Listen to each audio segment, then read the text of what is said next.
Welcome to Richard Gabili YouTube channel, and for today's tutorial, I will be teaching you on how to create new vibration instant mail on iPhone X. But first, kindly subscribe to this channel and don't forget to hit the subscribe button and the bell to notify you for the new updates. And let's start.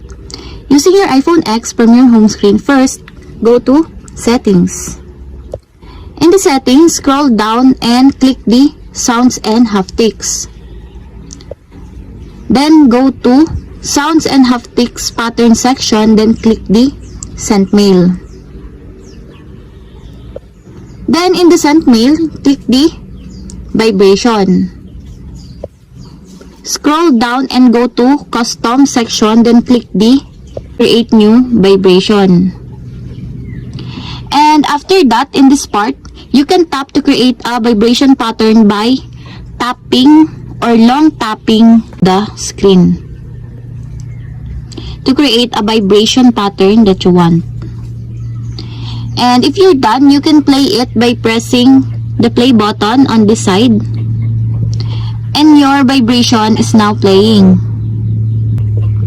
And after that, if you're done, you can save it by clicking the save button on the upper corner of the screen.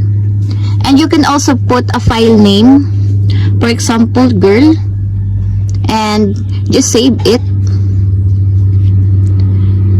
And that's it, your custom vibration pattern is in the list. And that's it, we have successfully create new vibration instant mail on iPhone X. If you have a question, kindly comment down below, and don't forget to hit the subscribe button and the bell to notify you for the new updates. And thank you for watching!